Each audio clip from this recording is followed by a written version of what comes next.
JNU की जो परंपरा थी, जेएनयू की जो लेगेसी थी, जेएनयू का जो कल्चरल एथोस था वो बंद हो गया।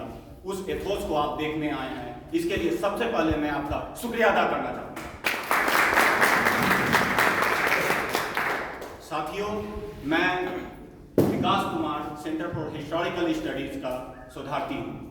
मैं 4th ईयर का पीएचडी का छात्र हूँ जो ब्रह्मपुत्रा हॉस्टल में लगभग 1.5 वर्ष से रह रहा है। इसके पहले पूर्व मैं चंद्रभागा हॉस्टल में था, और चंद्रभागा हॉस्टल में मैं उस समय भी था जब एडमिनिस्ट्रेशन ने वहाँ पर सीसीटीवी फुटेज लगाने के लिए सीसीटीवी कैमरोज को लगाया था। मैंने विरोध किया था उस समय उन सीसीटीवी कैमरोज का, क्योंकि वो जेएनयू का कल्चरल एथोस का विरोधी है। और मैं देखता हूँ ये ब्रह्मपुत्रा हॉस्टल जो अभी भी बिना सीसीटीवी फुटेज के है। मैं ये आपसे पूछना चाहूँगा कि यहाँ पर 3 कैंडिडेट हैं, आप उन लोगों को चुनिए जो ब्रह्मपुत्रा के कल्चरल एथोस को बचा सके। मैं जब चंद्रभागा हॉस्टल में था तो हमें खाने के नाम पे इतना बुरा खाना दिया जाता था कि मैं अब सच कहूँ आपको तो वो तिहाड़ जेल जो है उससे भी बुरा था, मगर तब भी हम लोगों ने खाया। क्यों खाया हम लोगों ने इसलिए खाया कि हम लोग जेएनयू से बाहर नहीं जाना चाहते थे। हम लोगों ने इसलिए खाया क्योंकि जब पूरी देश की यूनिवर्सिटीज बंद थी तो जेएनयू क्या रिप्रेजेंट कर रहा था? जेएनयू ये रिप्रेजेंट कर रहा था कि जेएनयू खड़ा है, खड़ा रहेगा, कभी भी गिरेगा नहीं। साथियों, मैं आपसे कहना चाहता हूँ, मैं उसी जेएनयू को रिप्रेजेंट करता हूँ, उसी बात को रिप्रेजेंट करता हूँ, और उसी के लिए मैं ब्रह्मपुत्रा हॉस्टल आया था। मैं ब्रह्मपुत्रा हॉस्टल आया था ये विश्वास करके, ये हौसला रख के कि ये जो हॉस्टल है पूरे देश में, अगर आप देखेंगे कि जमीन के माध्यम से, स्पेस के माध्यम से कौन सा ऐसा जगह है जो सबसे ज्यादा इंटेलेक्चुअल कैपेबिलिटी का है। आप सोचिए, सुप्रीम कोर्ट में भी उतने लोग नहीं बैठे हुए, 31 जज हैं। आप सोचिए, मेंबर ऑफ पार्लियामेंट जहां पर बैठते हैं, लोकसभा में, राज्यसभा में, उतने पीएचडी स्कॉलर्स वहां भी नहीं है।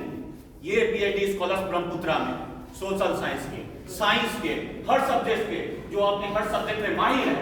साथियों, ये ब्रह्मपुत्रा हॉस्टल है जो देश को चलाता है, ये ब्रह्मपुत्रा हॉस्टल है जो सबको चलाता है, ये ब्रह्मपुत्रा हॉस्टल है जो रिसर्च निर्धारित करता है, ये ब्रह्मपुत्रा हॉस्टल है जो आपको निर्धारित करता है।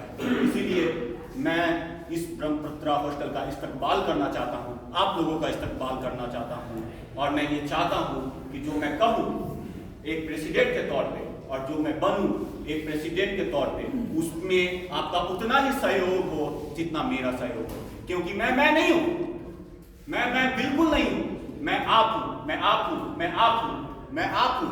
मैं उस कोने में बैठा हुआ छात्र हूं जिसका कोई भी पॉलिटिकल रिजेबलेंस नहीं है, जिसका कोई भी पॉलिटिकल आइडेंटिटी नहीं है। मैं वो छात्र हूं जो अंतिम वर्ष में है, मैं वो छात्र हूं जो इस हॉस्टल को देखना चाहता है बेहतर, मैं वो छात्र हूं जो इस हॉस्टल के मेस फूड को देखना चाहता है बेहतर। मैं जनवरी 2021 में इस छात्रावास में आया था। मैं जब आया था तो 3 महीनों तक इस छात्रावास का खाना इतना बेहतर था कि गर्व से कहता था कितने बेहतर हॉस्टल में आया, खाना कितना बेहतर है। रिसर्च अच्छा से होगा, रिसर्च बेहतर से होगा। हम उन चिड़ियों की तरह हैं जो अपने घोंसले से निकलते हैं, लाइब्रेरी की, लैब की, दिन भर वहाँ गुजारते हैं, गुजारने के बाद वापस आते हैं थके हारे और अपने रूम में सोते हैं। बाथरूम में जाते हैं तो बाथरूम में जाते हैं तो क्या मिलता है? टूटा मग, गंदा मग, पानी डाले तो पानी गिर गया, पानी ही नहीं। नहाने गए, पानी खोले, शावर से पानी ही नहीं आता, सर के ऊपर आपका सीलन टपक रहा है, नहाइएगा क्या? बाल झड़ रहा है, मालूम है।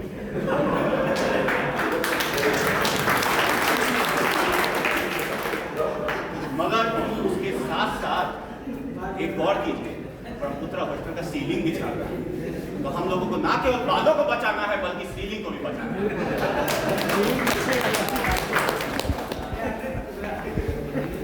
अगर यौवन बरकरार रहेगा तो हॉस्टल बरकरार रहेगा, यौवन बरकरार रहेगा तो हम लोग बरकरार रहेंगे। इसके लिए मैं कुछ मुद्दे लेके आया।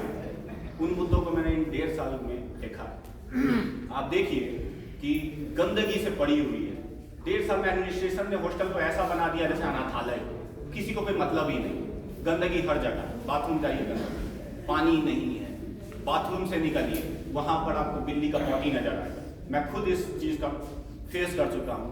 कॉलेज में पढ़ा के आया, हेलमेट रखा, बस पहनने ही वाला था कि हेलमेट में बिल्ली की पॉटी, नहीं पहना, बिल्ली से झगड़ा किया, बिल्ली के पीछे दौड़ा। मगर बिल्ली भी ब्रह्मपुत्रा हॉस्टल का एक पार्ट है, कुत्ते भी ब्रह्मपुत्रा हॉस्टल का पार्ट है। मैं हर उन पेट लवर्स को कहना चाहूँगा कि जैसा मेरे दोस्त वरुण के साथ हुआ कि उनको कुत्ते काट दिए, तो मैं ये मेंटेन रखना चाहूँगा जो मैंने अपने एजेंडा में लिखा है कि डॉग मेनेस खत्म किया जाएगा। मेरे एक साथी ने मुझसे पूछा था, आप डॉग मेनेस का मतलब क्या समझते हैं?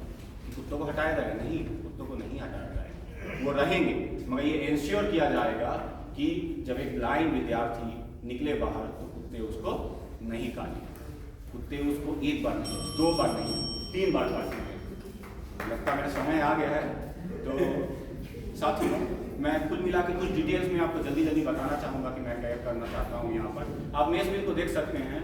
मेस बिल हम लोग का 4000 आ रहा है, पहाड़ की बात ही चल रहा है। जैसे ब्रह्मपुत्रा हॉस्टल में सबसे ज़्यादा लोग रहते हैं, वैसे लगता है कि मेस बिल भी चल रहा है। तो मेस बिल को रिड्यूस करने के लिए क्या किया जाए? तो हमारे पैनल से 3 मेस सेक्रेटरी चुने गए हैं, तो मैं उन 3 मेस सेक्रेटरी और अन्य मेस सेक्रेटरी जो भी चुने गए हैं उनके साथ सहयोग करूंगा ताकि मेस बिल रिड्यूस हो। और मेस बिल रिड्यूस करने के लिए सर्वप्रथम कुछ उपाय मैं बताना चाहूँगा। जैसे आप यहाँ पर देख सकते हैं कि गैस के माध्यम से टोस्टर लगा हुआ है, तो ये जब गैस जलता है तो बहुत ज़्यादा बिल खर्चा होता है। हम कोशिश करें कि टोस्टर यहाँ पर लाया जाए। मेस में जो सामान बनता है वो सामान बनने के पूर्व गैस जला ही रहता है, हम कोशिश करेंगे कि गैस बंद हो जाए। जो मेस के कर्मचारी हैं, आप देखते होंगे कि वो जब बर्तन धोते हैं तो बर्तन धोने के लिए एक ही सर्फ का प्रयोग करते हैं, उसमें गंदगी आ जाती है। यहाँ पर भी सेम सर्फ रखा हुआ है। मैं कोशिश करूँगा कि ये चीज़ें बिल्कुल नहीं हो। कुल मिलाकर साथियों मेरा टाइम हो चुका है। मैं आपसे अनुरोध करूँगा कि आप वोटिंग के दिन आइए और कुल मिलाकर एक ऐसे कैंडिडेट को वोटिंग दीजिए जो आपका ब्रह्मपुत्रा का कल्चरल एथोस डेमोक्रेटिक स्पेस को बरकरार रहे। जय भीम, इंकलाब जिंदाबाद।